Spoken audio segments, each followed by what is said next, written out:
Yo, we all know a lot of things that been happening in Uganda. I have a lot of updates for you people. Choino kukola kuberanga otwekumira ko lero tugenda kwogera ku Sheila Gashumba mwana mulenzi avuddeyo oli gwe mumanyi obulungi God's plan naberanga atuwa message. Inchimanyi banji muyinza obutategeera katambi kaneno kubanga oluzungu lungi nnyo naye choyina okukola igwe wumula oteke a deep breath oberenga owuliriza you pick chimu ku bigambo byayogedde. Tukimanyi nti no Sheila Gashumba video ya kitawe ya leakinze all over social media and a lot of people have been reacting to this audio. Era nga abantu bangi nnyo bagiwaddeko endowooza yaabwe, abantu bangi nnyo ba recordings obutambi, some are blaming Sheila Gashumba, some are blaming Frank Gashumba. Era nga abantu bangi nnyo ba commentinze kweno audio ne Frank Gashumba kenyini audio yavuddeyo n'abako kyayogerako. As you know, he always defends himself and he always wants to be right. Naye munange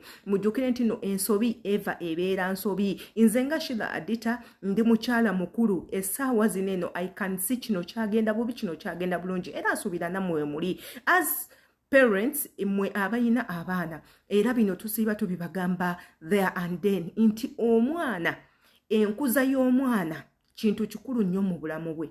Omwana omukuzizza otya, engeri gy'omukuzaamu tejja ku affectinga time to come.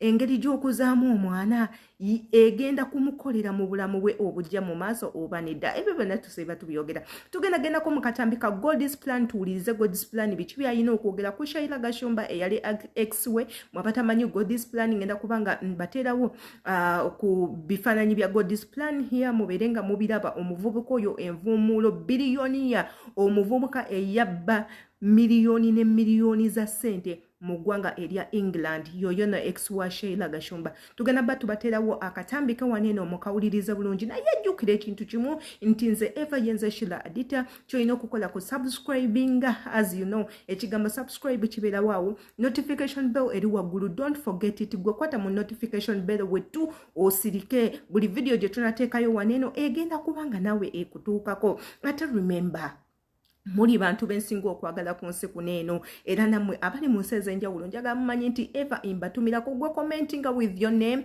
n'ekifo mw'osinziira okulaba videos zange zineeno. You never know nja kuba inkutumirako. Katugendeko mu katambi ka God's plan ate era tukomewo tubeereko kye tukoogerako. Nze ndi excited ninda nnyo okulaba messages zammwe biki ebigenda okuva mu video gye mba nkoze. Katugendeko mu katambi. Yo, check this.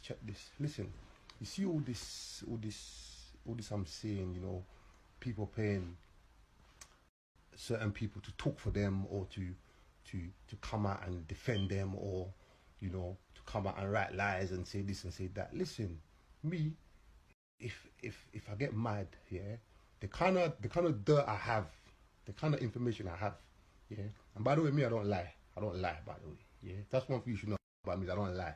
Yeah, the kind of dirt I have, yeah, can end careers. Understand? The kind of information I have, yeah, which is the truth, yeah, can end people's careers. Finished. Good night. You understand? So if you go something to say, come and say it, stop paying people to write this, to write that, tell them what to write lies, to defend yourself. You understand? You know? You understand? Man's talking the truth, and I'm not gonna back down or keep. Yeah? I'm not gonna back down or be intimidated by people coming out telling lies or this or that. Because me, the day I talk properly, the day I come out to talk about certain things, yeah, the day I come out to open my mouth and spill the beans, yeah, I will make that day a bank holiday in Uganda. You understand? Yeah. Good night.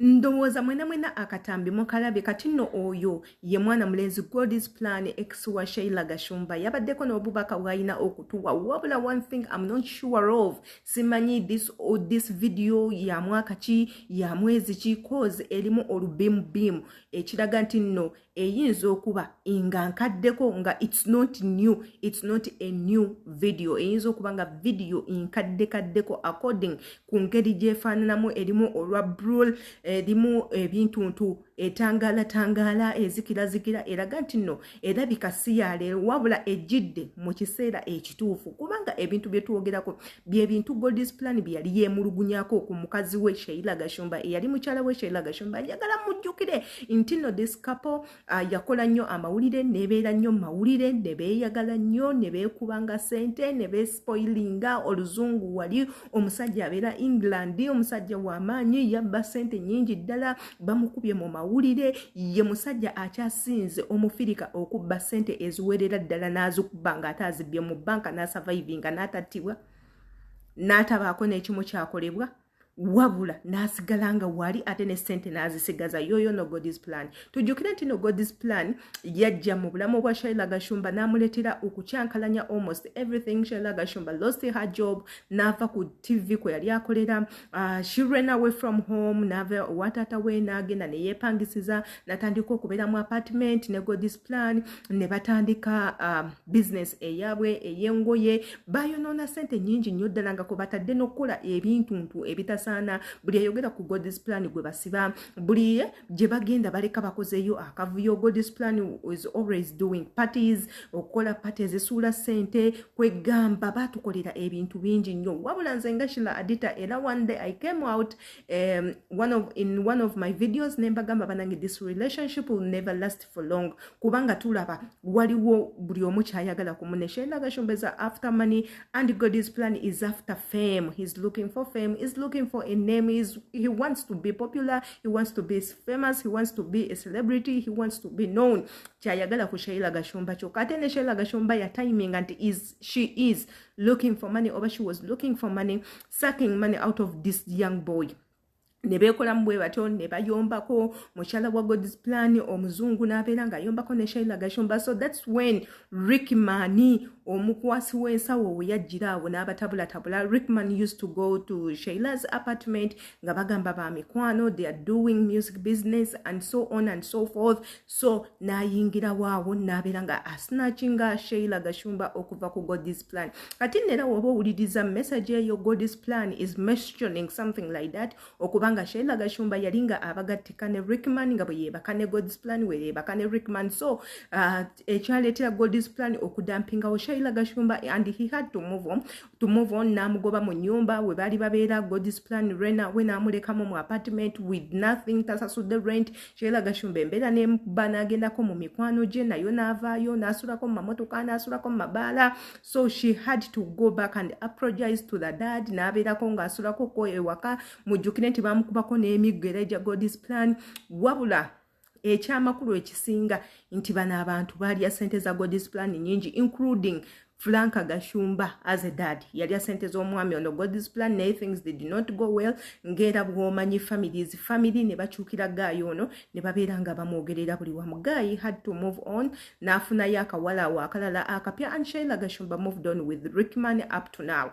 Era nga bwe mubalaba nti they are hanging together balaga nti nno bali mu mukwano mungi ate era nga what I know Rickman will never and never settle down with Sheila Gashumba. That's impossible. Sheila Gashumba is a class above. Mukazi ayagala sente ate alina sente ze and she is young and beautiful. Akyalaba basajja bangi tasobola kusettlinga with Rickman at all. Era bajja mmala bakole batya bajja mmala baawukane. So ebiri ewa Frank Gashumba byebyo nno tusiba tubagamba nti bannange abaana bammwe mubakuze bulungi nnyo. Odi yeye yalinkinze Frank Gashumba yabadde ali mu complaininga omwana ebintu bye yeeyisaamu ayina ttato ku mabina n'ebintu ebirala. Ekyo nekinjukiza yatugamba nti no omwana we wa mulembe oguliko amukompeyalinga ne ba Rihanna ne ba Beyonce. Don't expect a person to behave like Beyonce gw'omwana gwe wakuzanga Beyonce ati to behave like sanga lyambogo. Of course not. Omwana gwe wakuzanga okubanga Lady Gaga tasobola kweyisanga Babi Kyagulanyi. Of course not. Agenda kugendera mu eri embeera gye wamukuzaamu. Abazadde kati nno waneeno this is where you have to take a note. Kamanye gwe kikyolowooza mu comment section commenting nga mumanyawo kikyolowooza imbagalanyi.